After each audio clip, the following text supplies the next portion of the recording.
자, 여러분 반갑습니다. 오늘 또 잘 쉬고 계시는지 모르겠네요. 자, 오늘은 전 시간에 이어서 패닝샷으로 사진 찍기. 패닝샷이라고 하면은 보통 여러분들이 어떻게 생각하실지는 모르겠는데, 패닝샷은 많이 사용하는 게 스포츠에 굉장히 많이 사용합니다. 예전에 평창이라든가 이 올림픽 봅슬레이라든가 이런 운동 경기에서 일반적으로 이렇게 스피드를 이용하는 사진을 찍는 게 패닝샷이라고 그래요. 자, 우리가 일반적으로 이렇게 사진을 찍다 보면 굉장히 스피드감이 이렇게 빨리 움직이는 그런 장면을 우리가 셔터 우선 모드에 놔놓고 이렇게 많이 사진을 찍는데, 특히 축구장에 간다든가 야구장에 간다든가 할 때에 이런 저거를 패닝샷을 많이 사용을 해요. 그러니까 카메라의 피사체 속도와 같이 카메라를 움직여 준다고 보면 돼요. 그러니까 지금 뭐 개가 달린다. 그럼 개가 달리는 방향으로 해가지고 카메라를 같이 움직여 주는 거죠. 일예로 지금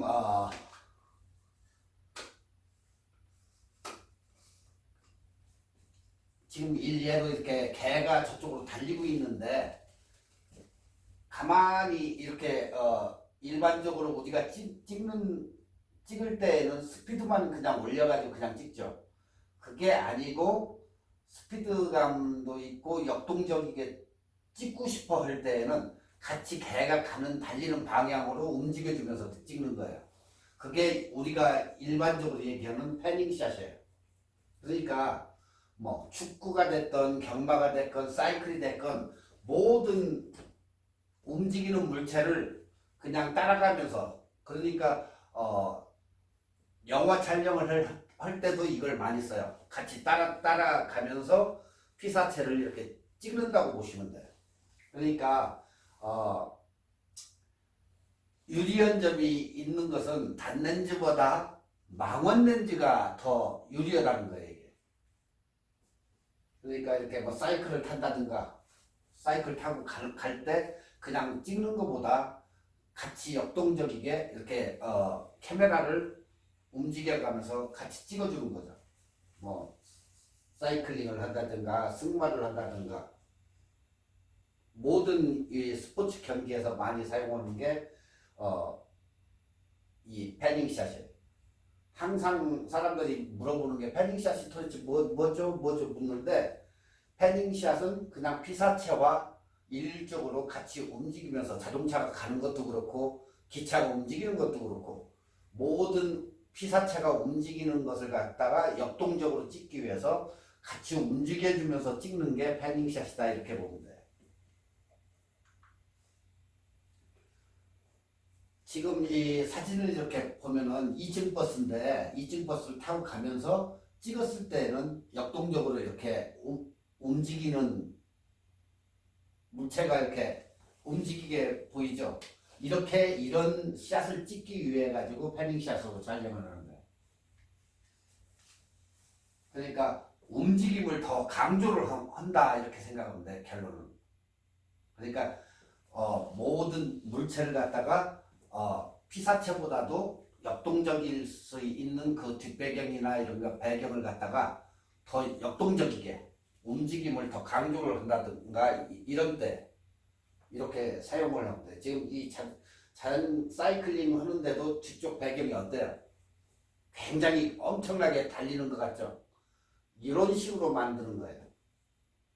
그러니까 더 스피드감이 있게 만드는 거죠. 그러니까 카메라로 얘기하면은 셔터 스피드를 갖다가 어떻게 되겠어요? 늦추면 늦출수록 더 역동감이 나겠죠. 빠르면 정지 상태로 찍히니까 셔터 스피드를 아래로 다운 시키는 거예요. 그러면 굉장한 역동감이 더 많이 배가 되는 거죠.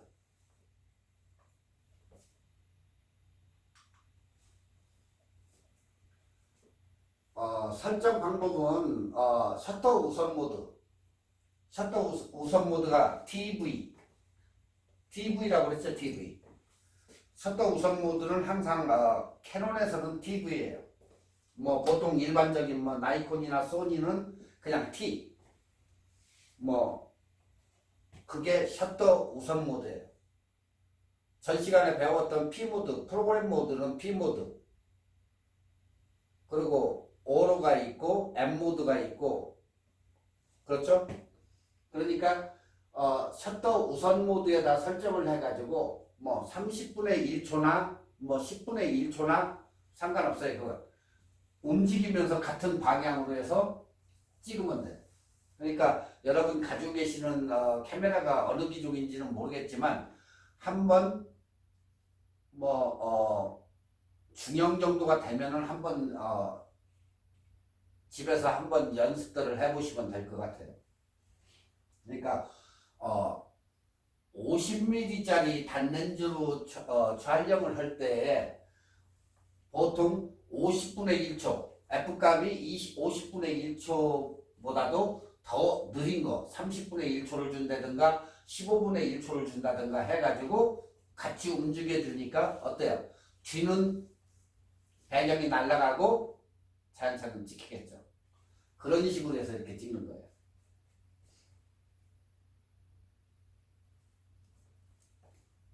화각은 이제 나중에 다음 시간에 화각은 이제 다시 하니까 화각은 일단 넘어가고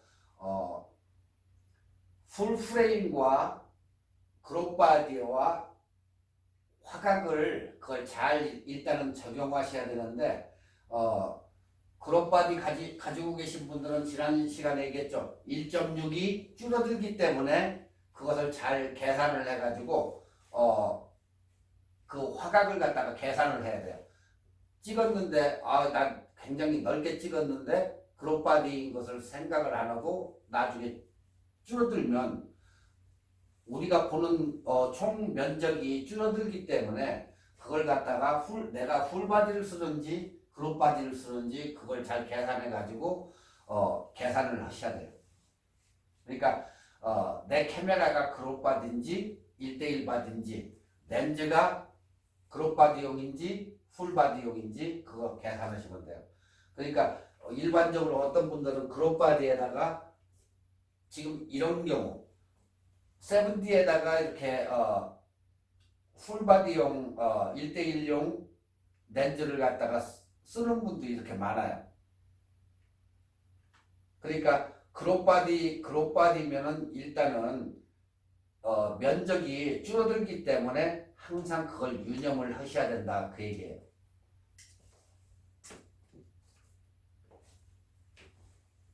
그러니까 보통 나이콘 그룹바디 1.5배, 캐논은 1.6배.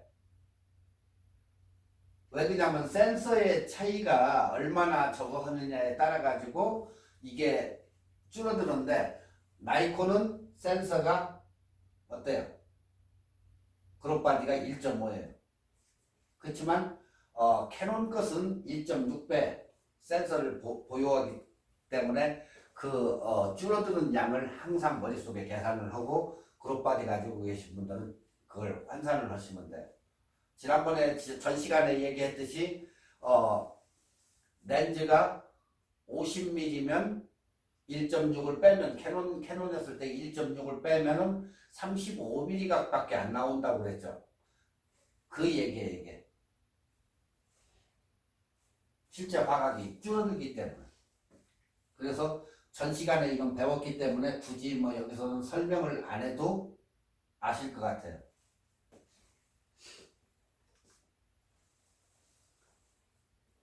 그러니까 카메라는 아무리 이론적으로는 좋아도 실제적으로 우리가 찍으면 달라요. 그러니까 자주 찍어보고 이것을 갖다가 활용을 해보는 사람들은 거기에 유수드가 돼가지고 굉장히 잘하는데 그것을 자주 안 접해보고 카메라를 안 만져보던 분들이 자꾸 만지려고 하면 이거 어디지 하면 그 장면이 지나간다든가 하면 안 되겠죠. 그래서 자꾸 카메라를 만지고 연습을 해야 된다는 얘기가 거기서 나오는 거예요. 그러니까 자꾸 이 패닝샷이라든가 이런 것을 자꾸 연습을 해봐야 됩니다, 이게. 자, 카메라는 패닝샷 촬영 방법은 정확하게 카메라 모드는 셔터 우선 모드 보통 카메라에 보면 TV라고 적혀 있어요. 뭐 T라든가 TV 그게 같은 셔터 우선 모드이기 때문에 그것을 놓으시고 ISO는 어때요? 셔터 스피드가 떨어지기 때문에 100 정도면 좋겠죠? 올려가지고 굳이 올릴 필요가 없잖아요. 만약에 셔터 스피드가 많은 걸 요구할 때는 ISO가 올라가야 되지만 지금 이 상태에서는 셔터 스피드가 아래로 떨어뜨려야 되기 때문에 굳이 높일 이유가 없다는 거예요, ISO를. 그러면 ISO를 항상 100 정도. 그러면 선명한 사진을 얻겠죠. 여기 플러스 조리개를 쪼여주면 선명한 사진이 나오겠죠. 그리고 드라이브 모드는 고속 연사나 연속 촬영, 뭐 골프 칠 때 연속 촬영하죠. 우리가 짝짝짝짝 이렇게 32방 뭐 이렇게 찍는 스타일로 찍기 때문에 연사 촬영이라고 그래요. 그거를 연속 촬영. 드라이브 모드는 고속으로 놓으시면 돼요. 그리고 셔터 스피드는 화각을 기준으로 해서 세팅을 하시면 돼요. 그리고 일단은 죄송합니다. 일단은 반셔터 피사체가 움직이는 그 방향으로 해가지고 반셔터를 딱 눌러요. 그래가지고 움직이면서 누르면 돼요. 그러니까 항상 반셔터를 누르면 어떻게 되죠? 초점이 일단은 맞아지는 거예요.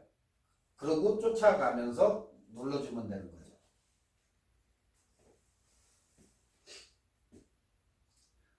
그러니까 피사체를 따라다니면서 연사 모드로 그냥 고속으로 여러 장을 찍어봐요. 그러니까 예전에 그런 경우도 있어요. 사진을 잘 못 찍는 사람들이 연사를 놓고 찍어요. 그러면 두 번째 장이나 세 번째 장이 정확하게 사진이 나오는 경우가 있어요. 난 사진에 자신이 없는데 이걸 어떻게 하지 할 때에는 고속에다 놓고 찍으면 그 중에 하나는 건진다는 거죠. 그런 방식도 있어요.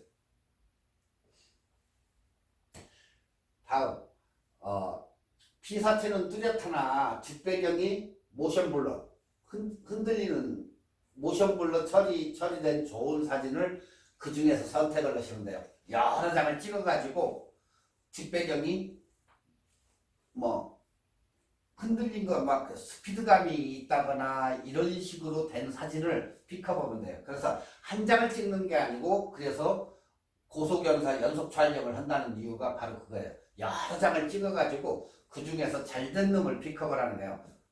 완샷으로 놓고 찍는 게 아니고. 아시겠죠? 패닝샷은 바로 이거예요. 그러니까 나중에 차를 찍는다든가 아니면 스포츠 여기 동네 운동회라든가 뭐 어디 가가지고 이렇게 뭐 개 같아 공원에서 달린다든가 할 때에 같이 ISO 100을 놓고 스피드는 뭐 30분의 1이나 40분의 1초 놓고 뭐 단렌즈도 상관없으니까 망원 렌즈면 굉장히 유리해요. 그러니까 그렇게 해가지고 피사체를 같은 방향으로 가면서 찍으면 돼요. 단 연사로 찍어라. 여러 장 중에서 픽업을 할 수가 있으니까. 아시겠죠?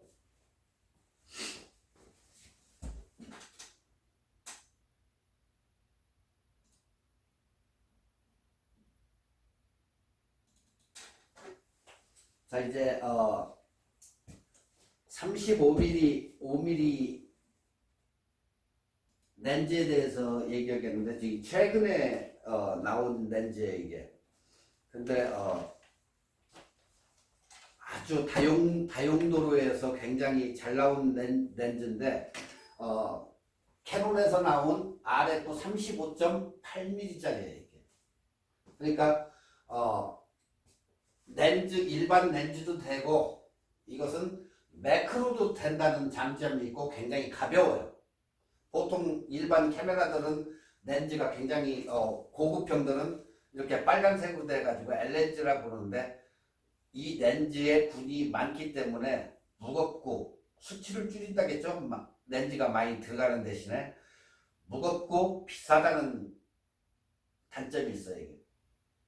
장점도 있지만 단점이 그게 비싸다는 게 문제인데 이것은 렌즈가 싸고 가볍고 매크로도 된다는 얘기예요. 매크로가 된다는 것은 무슨 얘기죠?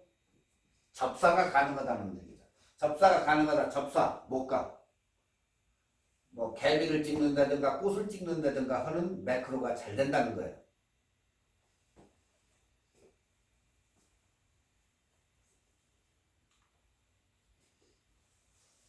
캐논 35mm 렌즈, 캐논 렌즈 중 최고의 렌즈라고 얘기를 해요. 이 렌즈를. 2018년에 처음 이렇게 나온 렌즈로서는 현재 그러니까 작년 기준인데 이게 작년 기준인데 500불이에요. 500불. 이 렌즈가. 그러니까 가격면도 굉장히 저렴하고 실제 사용하기도 무지 좋아요. 그러니까 기존에 35mm를 가진 사람들도 이거 매크로 기능이 있네 하고 다시 하나 다시 구입하는 렌즈가 이 렌즈예요. 그러니까 가격이 굉장히 저렴한 데에 비해서 장점을 굉장히 많이 가지고 있는 거죠. 가볍고 싸고 그리고 매크로를 할 수 있다는 거. 35mm는 보통적으로 제일 많이 쓰는 렌즈가 50mm, 35mm인데 자 50mm를 1.6으로 했을 때 크롭 바디를 꼈을 때는 35mm가 된다겠죠. 근데 1대1 바디에다가 이것을 끼면 바로 그냥 35mm인 거예요. 줄어들 필요도 없고. 근데 35mm가 뭐예요? 제일 좋은 화각을 가졌다는 게 35mm예요. 그러니까 한 번 써본 사람들은 제일 많이 써요. 35mm를. 그러니까 우리가 일반적으로 풀바디에 쓰는 35mm는 35mm 1대1 바디에다 쓰려고 L렌즈를 산다고 치면은 1600불 정도를 줘야 돼요. F값은 1.8짜리가. 그런데 동종의 렌즈로서 이렇게 나와가지고 매크로 기능까지 되고 하니까 얼마나 좋아요. 굳이 100mm짜리 살 이유가 없죠. 이것만 있으면. 그래서 새로 이렇게 렌즈를 갖다가 캐논에서 내놨는데 니콘에서도 역시 G 시리즈 35mm f.8 나왔는데 그건 가격이 높아요. 1000불 정도 줘야 되니까. 그리고 소니도 역시 35mm 0.8 없죠. 소니는 없어요. 근데 35mm 0.4와 35mm 2.8밖에 없어요. 그러니까 가격도 비싸고 화질은 좋아요. 그 대신. 그러니까 소니나 니콘에 없는 것이 캐논에 있는데 거기에 플러스 접사 기능이 있다는 거야. 매크로 기능이 있으니까. 그래서 모든 현재에 쓰는 사람들이 굉장히 이거에 대해서 후기를 많이 올려요. 리뷰를 올려가지고 거기를 쭉 읽어보면 거의 다가 모든 사람들이 만족을 하는 렌즈예요. 이게. 그러니까 일단 가격이 싸고 우습게 봤는데 굉장히 실용적으로 잘 만들었다 하는 렌즈가 35mm. 예. RF 35.8mm 정확하게 35.8mm인데 여기 뭐 35mm라고 했는데 한번 사가지고 가격이 싸니까 한번 사용해 보시면 돼요. 왜냐면 지금 여기에 보면 캐논 렌즈 RF 35mm f.8 매크로라고 여기도 돼 있어요. 매크로고요. 그리고 IS 기능이 들어있죠. IS 기능이 뭐라고 그랬죠? 스테빌라이저, 흔들림 방지, 손떨림 방지, 흔들림 방지 똑같은 얘기인데 그게 돼 있어요. 그리고 스태핑 모터가 들어가 있어요.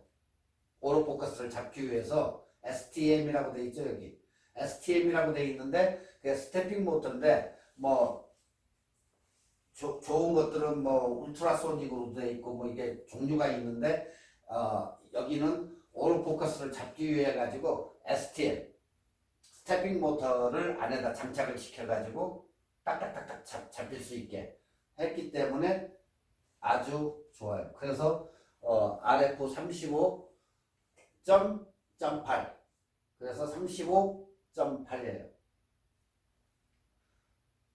안 써보신 분들은 한번 써볼 만해요. 이게 매크로 기능 때문에 꽃을 찍는다든가 그런 데 관심이 있으신 분들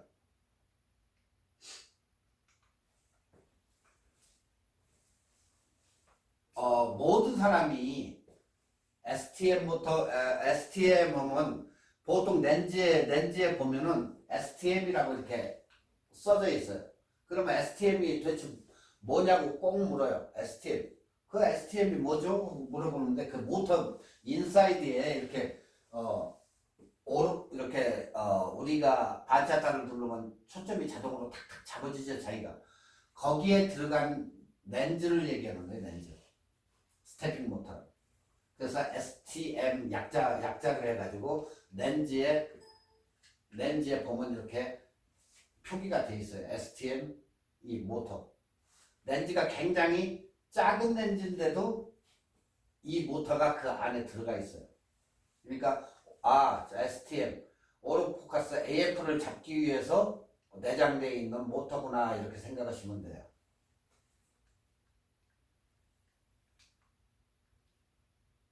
그리고 여기에서 점팔이라는 것은 조리개를 최대로 개방했을 때 그 F값을 얘기하는 거예요. 그게 1.8이다.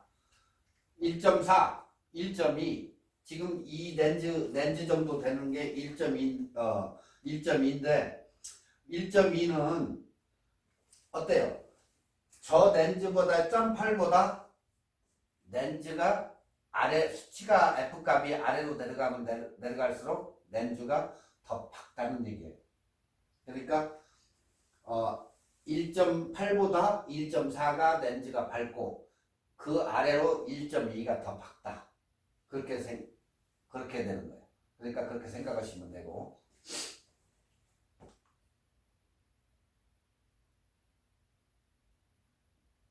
자, 지금 L렌즈 같은 경우는 캐논 L렌즈는 보통 USM이라고 표기가 돼요. IS, USM. 그러니까 흔들림 방지 기능이 내장되어 있고 그리고 USM이라고 있는데 울트라소닉 모터가 여기는 들어가 있어요. 여기 좋은 렌즈들은.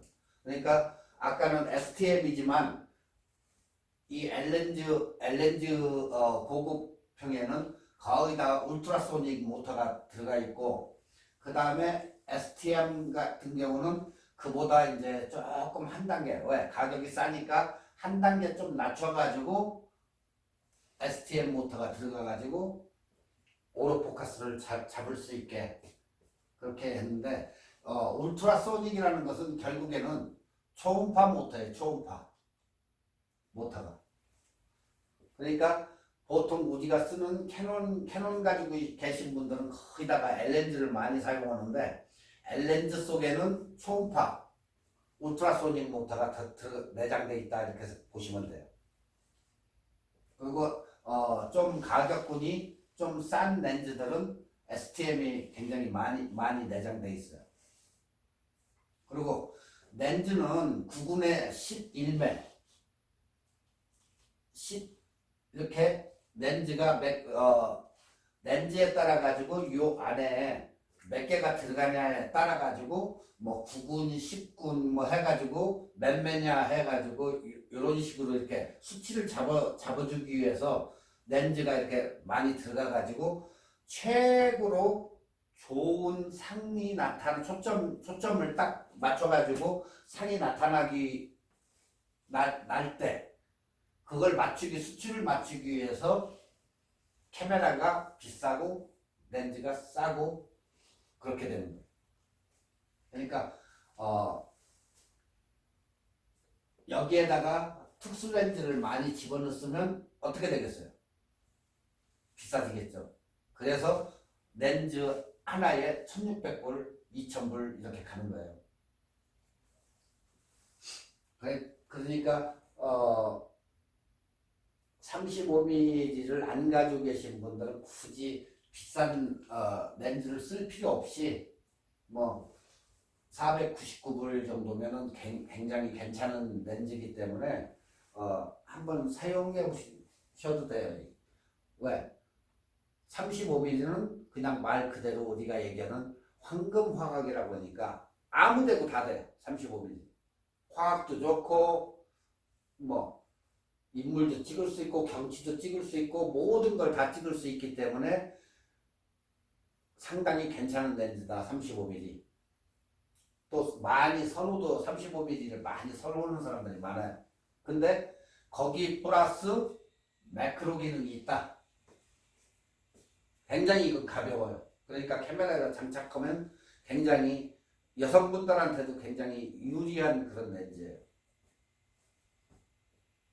아시겠죠?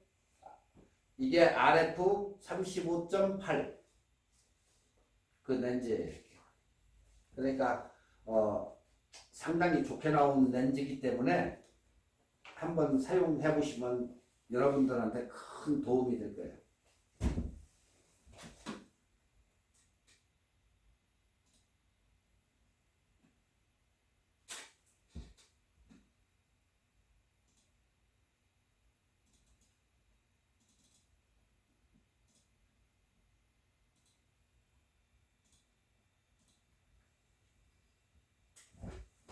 렌즈에 따라 가지고 이제 화각이 이렇게 달라지는데 인물 사진에서 어떻게 달라지는지 우리가 핸드폰으로 찍어도 뭐 거기에다 렌즈를 뒤쪽에다 이렇게 사가지고 이렇게 달기도 하고 그러는데 똑같이 일반 카메라에서도 렌즈에 따라 가지고 사진들이 다 달라져요. 자 보시면 전 시간에도 한번 했지만은 망원 렌즈와 표준 렌즈와 관광 렌즈로 렌즈는 구분을 한다고 그랬죠. 세 가지로 해서 구분이 되는데 우리가 표준 렌즈의 중심점을 두는 데가 50mm라고 그랬어요. 50mm.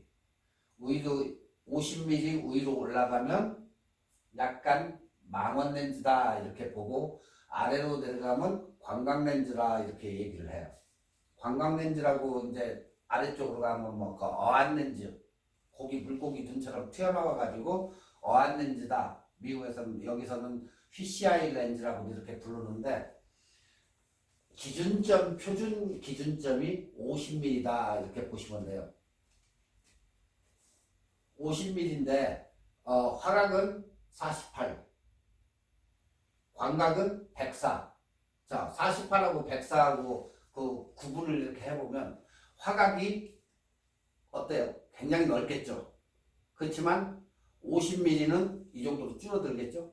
당연히 줌 렌즈는 또 이렇게 줄어들고. 근데 우리가 인물 사진에 최고 적합한 렌즈가 85mm인데 85mm도 단렌즈나 마찬가지예요. 표준 렌즈 단렌즈인데 약간의 망원기가 있기 때문에 뭐 망원이라고 부르진 않아요. 85mm는 그냥 표준 단렌즈보다 조금 큰 사이즈예요. 거기까지가. 그걸 넘어가면 망원기가 있지만 그 70mm가 넘어가면은 다 뭐라 그래? 망원 렌즈라고 그러죠? 85mm는 그냥 망원기가 있지만은 그냥 표준 렌즈로 들어가요. 그리고 이제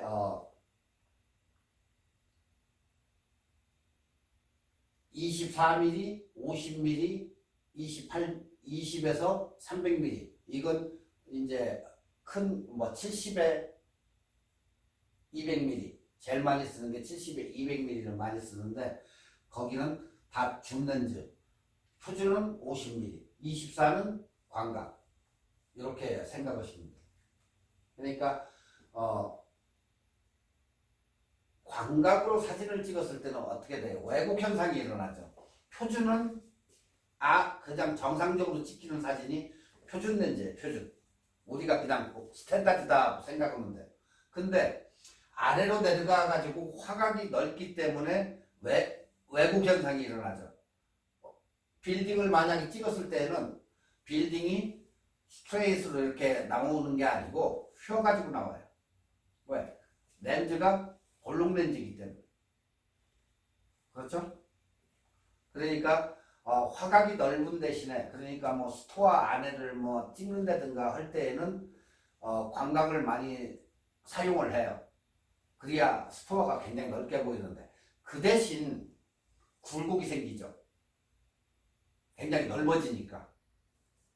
왜 그러냐면 렌즈가 볼록하기 때문에 당연히 굴곡이 생기죠. 그래서 어떤 사람들은 광각 렌즈를 가지고 뭐 다운타운 같은 데 가가지고 빌딩을 찍는다든가 이런 것을 많이 해요.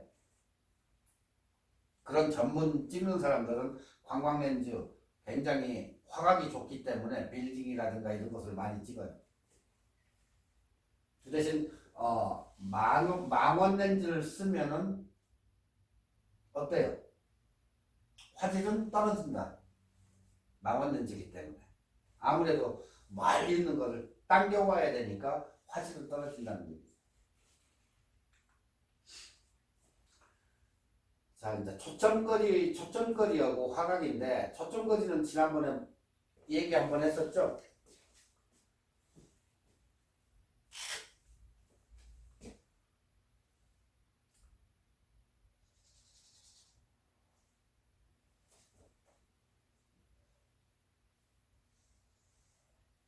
렌즈.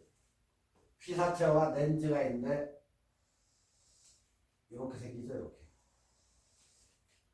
이 렌즈 여기에서 여기까지, 여기가 초점거리라고 그랬죠? 초점거리. 그러니까, 렌즈를 통해 가지고 상이 모이는 지점. 여기가 초점이에요. 초점. 그리고 렌즈에서부터 상이 맺히는 데까지가 초점거리. 요걸로 따지는 거예요. 초점거리. 그러니까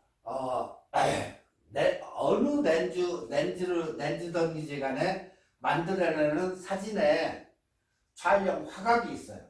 그러니까 뭐 50mm, 50mm든 60mm든 70mm든 뭐 다 그 렌즈만의 화각이 있기 때문에 내가 실사를 실제 촬영을 나가든 아니면 여행을 가든 과연 내가 찍고자 하는 게 무엇인지 그것을 일단 생각을 하시고 나가셔야 돼요. 그러니까 렌즈가 많이 안 가지고 계신 분들은 그런 선택의 초이스는 없겠지만 내가 프랑스를 놀러 간다 뭐 한다 할 때에는 어떻게 했어요? 뭔가 하나는 초이스를 해가야 되잖아요. 그래서 거기다가 가가지고 망원 렌즈를 가져갈 수는 없잖아요. 무거운데. 그래서 보통 사람들이 어떤 사람들은 이사에 70mm 번들 가지고 간다든가 아니면 35mm를 가져간다든가 50mm를 가져간다든가 이렇게 자기가 찍고자 하는 의도에 따라 가지고 렌즈를 선택을 해가지고 가져가는 거예요. 만약에 아까 같이 35mm를 가져간다. 그러면 화학도 어느 정도 넓어지고 모든 걸 다 찍을 수가 있죠. 그렇기 때문에 굉장히 이득이지. 35mm나 50mm. 자, 50mm 렌즈는 화각이 약 46이에요. 46도. 렌즈는 도로 표시를 하기 때문에 도. 그러니까 사람의 시각과 가장 비슷하다, 그 얘기예요. 그래서 표준 렌즈가 50mm가 되는 거예요. 46도로 사람의 시각과 거의 일치한다 해가지고 표준 렌즈가 50mm다. 그리고 35mm 정도 이하를 아까 얘기했듯이 관광 렌즈라고 부르고 80mm 이상을 망원 렌즈 초점이라 부른다. 부르는 걸 얘기하는 거예요, 그냥. 뭐 그 이상은 이제 뭐 중대 이걸로 해가지고 거기다 망원만 이렇게 붙여가지고 얘기를 해요. 그러니까 뭐 운동 경기 뭐 다저스 구장 같은 데 가면 뒤쪽에 막 축구하는 데 이런 데 보면은 막 큰 렌즈에다가 카메라 달고 삼각대에다가 찍는 사람들, 그런 사람들은 뭐예요? 초망원. 그런 것은 렌즈 하나에도 어때요? 4만 불, 5만 불 이렇게 가는 그런 렌즈를 가지고 찍어요. 우리처럼 이렇게 뭐 작은 이런 렌즈를 사용하는 게 아니고 그 사람들은 대포통 많은 그런 렌즈를 사용하는데 그건 가격이 무지 비싸다고. 그러니까 공이 날라와가지고 딱 맞으면 엄청 가슴 아프겠죠. 자, 이제 이게 렌즈의 화각인데 카메라가 저쪽으로 쳐다보고 있는데 카메라가 누워있어요 지금. 자, 8mm 렌즈는 180도 화각. 그럼 180도면 거의 이런 정도.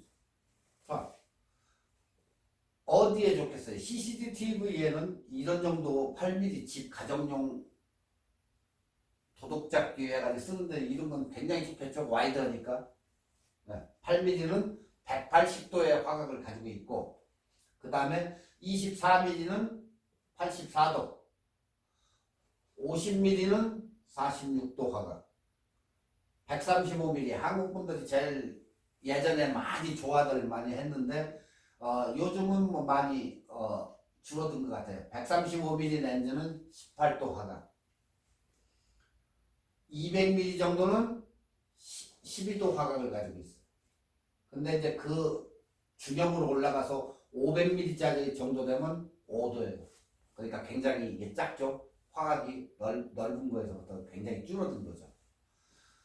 대충 이런 스타일이 있다 이렇게 생각하면 돼. 표준 렌즈는 인간하고 거의 비슷한 화각은 50mm 화각이다. 이해들 하시죠? 렌즈의 화각 표시예요. 자, 여기에서 이렇게 사진을 렌즈를 통해 가지고 이렇게 볼 때 찍히는 이제 저건데, 자, 망원 렌즈를 망원기가 이씨 넓게 가면은 심도가 어떻게 돼요? 멀고 망원이기 때문에 심도가 짱하고 나타나는 사진이 아니고 약간 흐리멍텅한 사진이 되기 때문에 뭐라고 그래요? 우리가 심도가 얕다. 그 대신 가깝게 찍고 화각이 좁기 때문에 심도가 깊다고 하는 거예요. 그러니까 우리가 일예로 사진을 찍었는데 굉장히 깨끗하고 좋게 나왔다. 거리가 일단은 가깝고 화각도 굉장히 좋고 이런 때를 우리가 심도가 깊다고 보고, 망원기가 있는 사진은 이렇게 굉장히 어때요? 멀고 화각도 작기 때문에 거리가 당연히 멀어지는 거죠. 그러니까 가까이서 찍으려고 보니까 사람을 전신에 이렇게 넣어가지고 촬영을 해야 하는데 조금만 뒤로 가면 갈수록 어때요? 심도가 얕겠죠? 그러니까 자꾸 뒤로 멀어지기 때문에 심도가 얕은 거예요. 가까이 가면 갈수록 심도가 깊어지는 거죠. 왜? 가까우니까 피사체고. 그러면 아래쪽에 있는 망은 아래쪽에 있는 관광렌즈 쪽이 심도가 깊을까요? 아니면 얕을까요? 당연히 심도가 깊죠. 망원으로 가면 갈수록 심도가 얕고 표준 지나가지고 광각으로 갈수록 화각도 좋지만은 굉장히 심도가 깊어지는 거예요.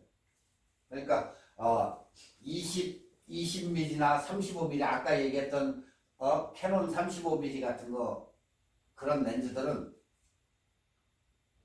어때요? 심도가 굉장히 깊은 렌즈들이에요.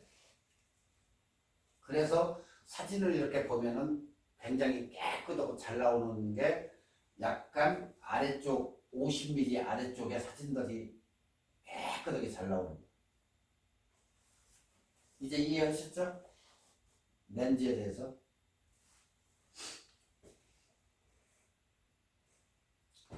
자, 초점거리에 따른 심도 변화는 심도를 조절하는 방법은 여러 가지가 있어요. 근데 가장 편한 심도 조절은 피사체하고 우리가 사진을 일반적으로 찍을 때 피사체하고 이 거리예요, 거리. 자꾸 멀리 가려고 하지 말고 가까이에서 찍어야 돼요. 가까이 가다 보니까 잘릴 수도 있죠. 그렇기 때문에 광각을 사용한다. 쉽잖아요. 광각을 사용하면 사진이 잘 나온다. 그 대신 피사체하고 굉장히 가까워질 수 있다. 망원 렌즈는 어때요? 가까이 갈 수가 없잖아요. 자꾸 떨어져야 그 사람을 넣지만 광각은 가까이에서 전체를 다 넣을 수 있다. 왜? 화각이 있기 때문에. 바로 그 차이예요. 여러분이 지금 보시다시피 화각이 굉장히 넓어요. 망원으로 가면 갈수록 화각이 이렇게 작기 때문에 심도가 낮아진다. 그 얘기예요. 자, 피사체가 가까운 경우 주변부가 흐려지는 아웃포커스가 나타난다. 자, 왜 그럴까? 멀어질수록 배경하고 피사체가 선명하게 촬영되는 펜포커스. 전 시간에 배웠죠? 아웃포커스와 펜포커스. 그 얘기예요. 똑같아요.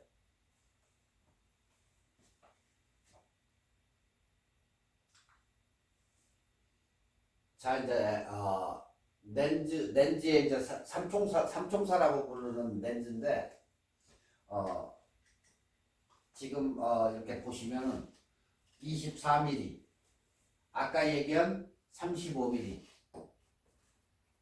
그리고 16에 35mm. 이건 번들 렌즈예요. 번들 렌즈. 그러니까 이건 35mm만 고정되어 있는 거, 24mm 고정되어 있는 거.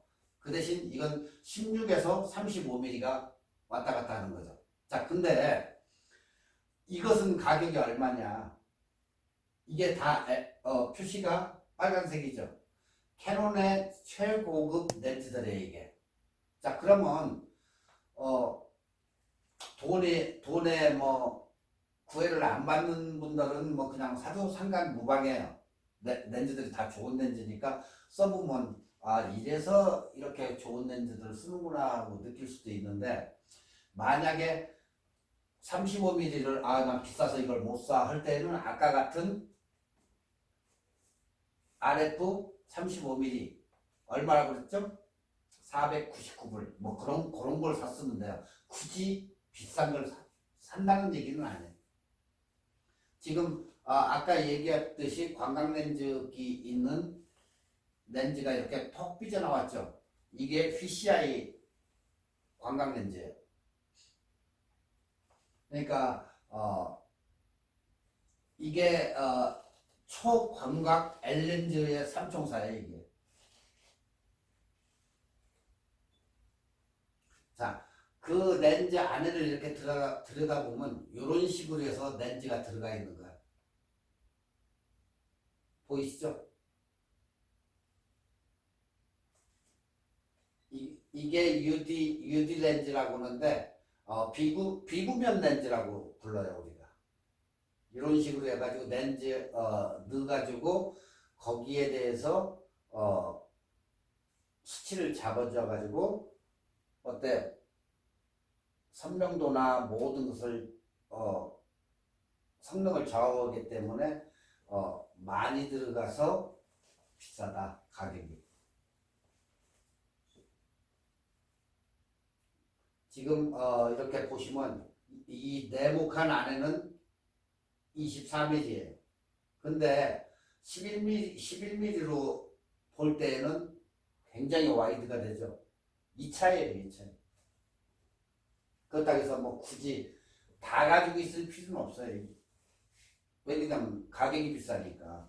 그러니까 EF 렌즈를 뭐 캐논이 다 이것만 가지고 있는 게 아니고 EF 렌즈가 또 따로 있어요. 그렇기 때문에 굳이 L렌즈가 아닌 렌즈도 있고 아니면 담는 것도 뭐 있고 하니까 담는 것을 사가지고 링을 사서 캐논에다 맞춰서 끼우고 쓰면 돼요. 담는 것도 뭐 안 맞는 게 아니니까. 렌즈는 어느 렌즈고 쓸 수가 있어요. 지금 렌즈를 이렇게 빼면 이 부분에 렌즈 접착 부분에 링을 하나가 끼워져요. 그 다음에 나이콘 렌즈가 됐든 뭐 담는 렌즈가 됐건 모든 렌즈는 쓸 수 있게 돼 있어요. 그렇기 때문에 그건 상관없이 좋은 렌즈만 있으면 링을 끼워 가지고 쓸 수가 있다. 그러니까 11mm하고 24mm하고 이렇게 차이가 나요. 화각이 굉장히 차이 나죠. 이런 그 대신 왜곡 현상이 일어난다.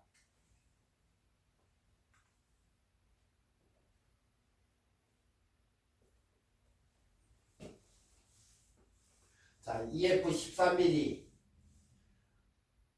이 렌즈는 렌즈 부분이 구슬을 닮았다 이렇게 구슬이라고도 불러요. 한국에서는 그냥 자기네들 그냥 뭐라고 자기네끼리 부르는 은어죠, 은어.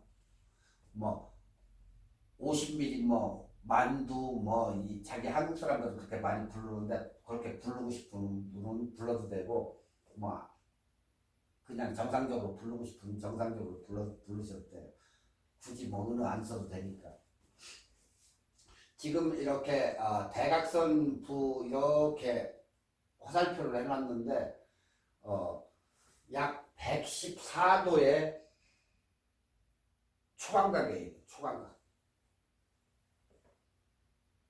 그러니까 왜곡이 뭐 그다지 나타나지 않고 왜 그냐 초광각이기 때문에 왜곡이 일어나야 되는데 그다지 이렇게 찍었는데 왜곡이 일어나지 않는 거예요. 왜 그러냐면 가해 렌즈가 이렇게 휘어졌기 때문에 가해 쪽은 왜곡 현상이 일어나는데 지금 이것은 13mm에 2.8 L렌즈인데 그걸로 찍은 것을 사진을 이렇게 펴가지고 보니까 거의 일어나지가 않아요. 화질도 굉장히 뛰어나고. 그러니까 아까 얘기했듯이 건축물이나 빌딩이나 이런 것을 사진을 찍을 때 뭐 풍경도 좋고 이런 걸 찍을 때 이 14에 2.8 F값 2.8 L렌즈를 사용해도 굉장히 좋다는 얘기예요. 그 대신 가격이 조금 나가죠. 일단은 L렌즈는 여러분들이 그걸 아셔야 돼요. 일단은 카메라 하면은 그냥 하나만 사는 게 아니고 카메라를 산 다음에 이것은 따로 이렇게 부분적으로 사야 되기 때문에 보통 우리가 렌즈 사면 카메라를 사면 렌즈가 하나는 따라와요. 뭐 이베이 사던 아마존을 사던 왜 이것만 바디 온리 아닌 이상은 이게 하나가 싼 렌즈가 됐던 뭐 무슨 렌즈가 50mm짜리가 하나 따라오던 뭐 보통 그 사람들이 비싼 렌즈는 안 주겠죠. 그렇지만 EF 렌즈 하나는 따라올 거란 말이에요. 그 다음에 자기가 맞는 렌즈를 L렌즈를 선택하든 EF 렌즈를 선택하든 하나씩을 사셔야 된다는 거예요. 그러니까 자기에 맞는 거, 뭐 번들 렌즈 2사에 105mm 이런 걸 사든 뭐 2사에 70mm를 사든 이걸 사는데 어떤 렌즈는 스테빌라이저 이 기능이 없는 게 있어요. 손떨림 방지 기능이. 그래서 IS, USM이 꼭 있는지를 체크를 하셔야 돼요. 안 그러면 진짜 애먹는 렌즈가 있어요. 2사에 70mm 같은 경우는 없는 게 있어요. 그렇기 때문에 완전히 군인이 총 쏘듯이 딱 멈춰서 가지고 찍던가 아니면 타임 스피드를 굉장히 많이 잡아가지고 찍어야 그것도 제대로 저거지. 일반 초보자들이 USM이나 이 IS, USM 기능이 없는 걸로 해서 사진을 찍을 때 굉장히 낭패 보는 사람들이 많아요. 그렇기 때문에 항상 확인을 해가지고 렌즈를 구입하시는 게 유리해요.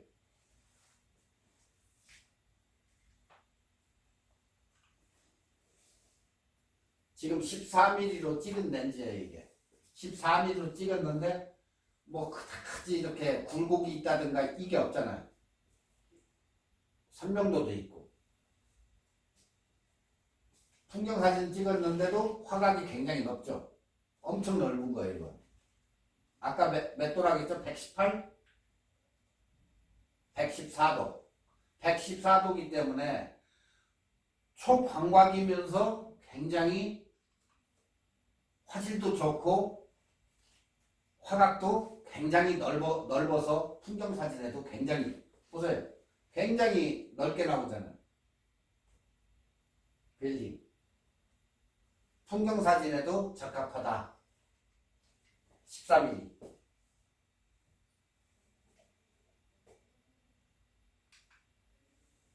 자, 다음에는 8에서 15mm. 이건 F4기 때문에 F값이 4기 때문에 약간 떨어지죠. 그러면 가격도 조금은 싸요. 우측에 있는 렌즈로는 8에 15mm 815 하니까 번들 얘기하는데 광복절 아닙니까?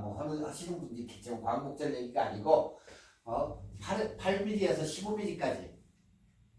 그러면 8에서 15mm니까 어때요? 초광각보다도 더 많이 화학이 좋겠죠? 바로 여기에 이게 휘시아이라는 거예요. 물고기 눈처럼 이렇게 툭 삐져나왔죠? 그래서 휘시아이라고 불러요. 물고기 눈. 똑같이 튀어나왔다고. 근데 이것은 휘시아이는 180도의 이 화각을 담을 수 있기 때문에 야간 촬영이나 이런데 별자리를 찍는 데든가 지금 야자수 이렇게 있는데 어때요? 굉장히 왜곡돼 있죠? 왜곡 현상이 굉장히 심하잖아요. 별자리 이렇게 찍어가지고 이렇게 왔는데 굉장히 왜곡 현상이 굉장히 많아요.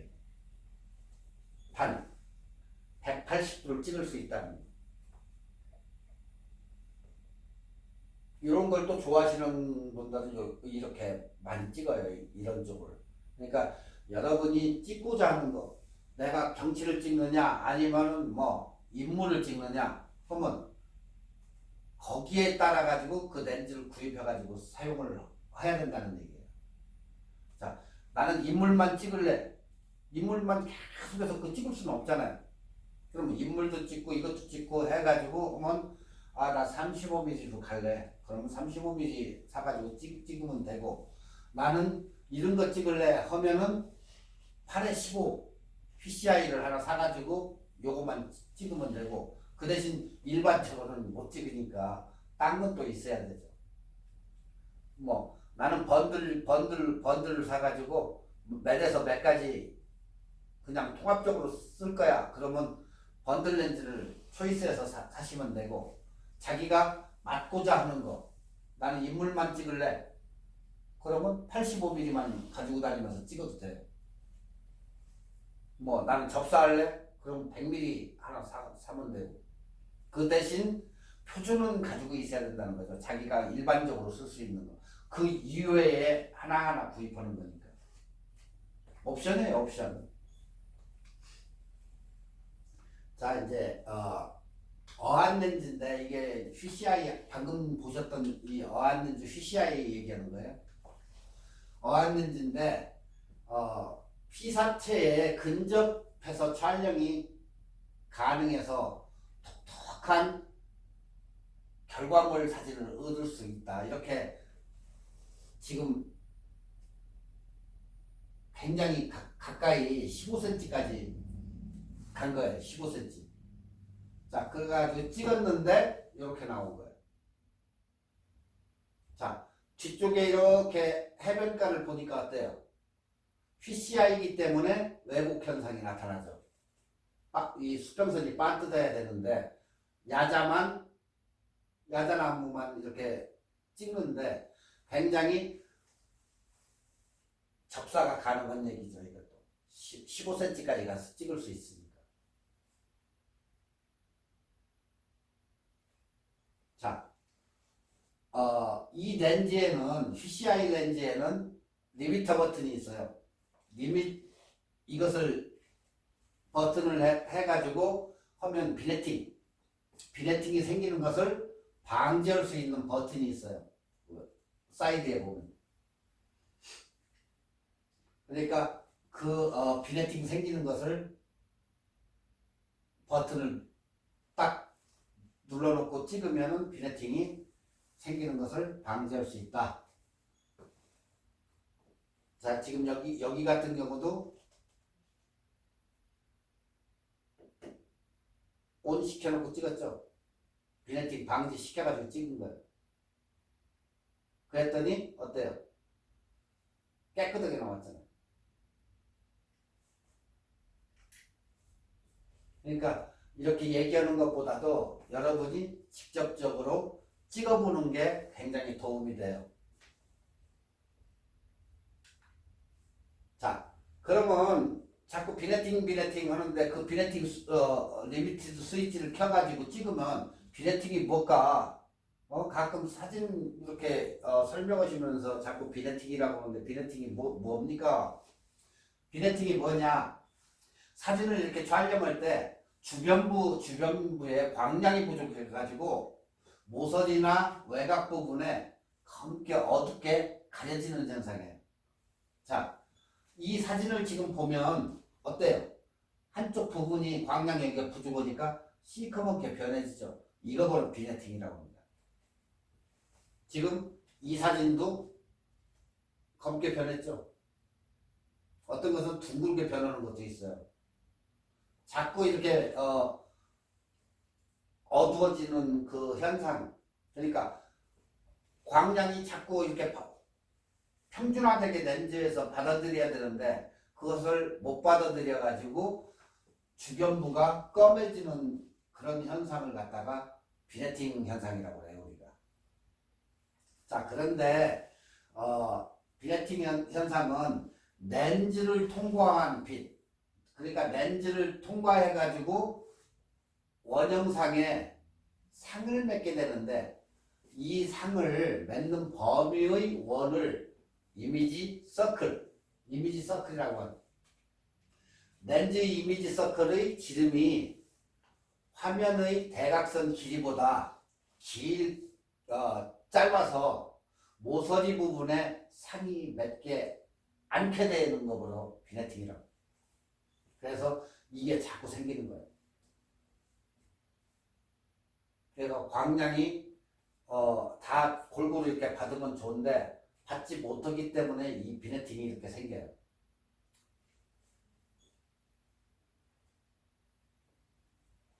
그러니까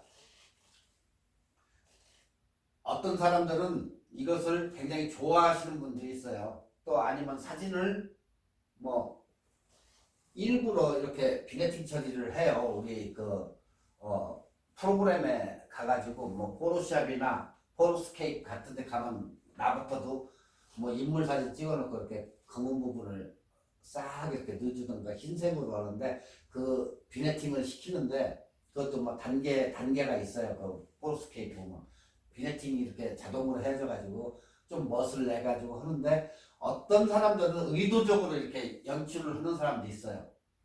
근데 어떤 사람은 이 후드를 잘못 적어 해가지고 후드를 이렇게 해야 되는데 뭐 잘못 끼워가지고 사용을 했다든가 해가지고 방향 때문에 이게 나오는 경우도 있고 또 후드를 화각에 맞는 것을 껴야 되는데 그렇지 않고 제 것을 안 끼고 딴 것을 꼈을 때도 이게 나와요. 겹쳐가지고.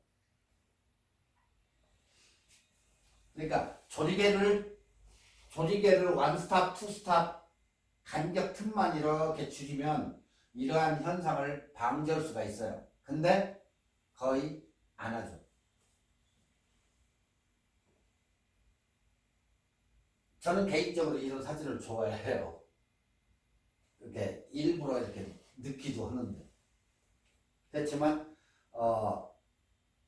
전문적으로 이렇게 찍어가지고 풍경사진이나 이렇게 찍는 분들이 비네팅 현상이 생기면 굉장히 안 좋아하죠.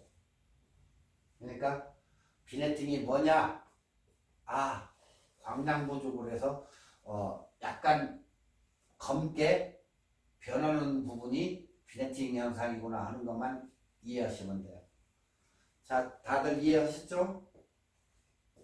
뭐 여기 계셔야 질문을 받고 올 텐데 다들 지금 인터넷으로 수업을 하니까 어떻게 질문도 못 받고 그렇기 때문에 만에 하나 저기 학교로 전화하시면 돼요. 만약에 질문이 있으시면 항상 전화하시면 돼요. 자, 그 다음에는 50mm 렌즈인데 우리가 제일 많이 쓰는 거예요. 50mm. 여기에도 STM이라고 돼 있죠. STM인데 원래 50mm f1.2 f값이 1.2면 굉장히 밝은 렌즈라고 했죠. 아래로 내려가면 수치가 떨어지면 떨어질수록 렌즈가 굉장히 밝고 위로 올라갈수록 5나 6 여기까지인데 그 정도 가면은 조금 수치가 떨어지는 건데 그 대신 50mm지만 2000불 정도가 가요. 울트라소닉 모터가 들어가 있고 여기는 뭐가 없죠? 스테빌라이저 기능이 없어요. 그래서 손떨림에 굉장히 주의하셔야 되는 50mm 렌즈고 반대로 여기는 아까 똑같죠? STM인데 여기는 0.8이에요. 0.8 얼마예요? 125불. 그러니까 EF 렌즈 50mm 중에서는 0.8이면 굉장히 괜찮아요. 125불이면 엄청 싸고 네. 이런 정도로 찍어서 나올 수가 있어요. 그러니까 실내, 석양, 어둡다고 이렇게 생각되는 장면에서도 손쉽게 핸드헬드 촬영이 가능한 1.2 그러니까 대구경이에요. 렌즈가 이만하니까 50mm 중에서 사진을 못 찍어도 멋으로 끼고 다니는 사람도 있어요. 여기에 후드까지 딱 하면 완전히 대포통 많으니까 단지 비싼 게 흐름인데 그러니까 얕은 피사계 심도에 의한 아름답고 큰 배경 흐름을 이용해서 피사체를 인상적으로 묘사할 수 있는 그런 렌즈예요. 그래서 어디에서 많이 쓰냐? 웨딩이나 인물 촬영할 때 굉장히 많이 써요. 50mm. 단 엄청 비싸다.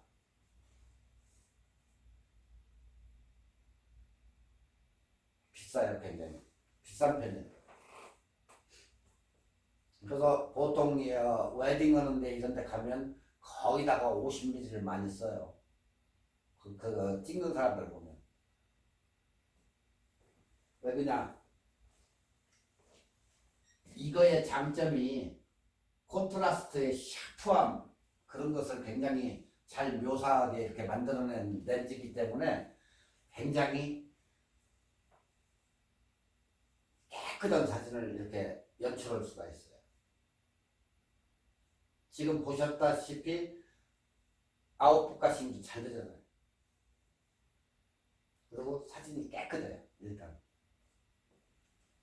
그렇다고 해서 뭐 점팔 쓴다고 해가지고 뭐 나쁘다 그런 얘기는 안 해요. 일반적으로 뭐 쓰는 데는 지장 없고 전문으로 이런 게 좋다 그 얘기지 굳이 비싼 거 사가지고 쓰라는 얘기는 안 돼요. 다음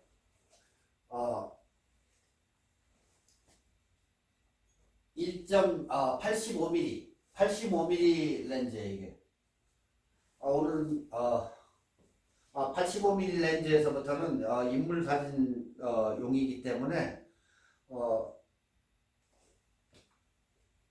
오늘은 여기까지 하겠습니다.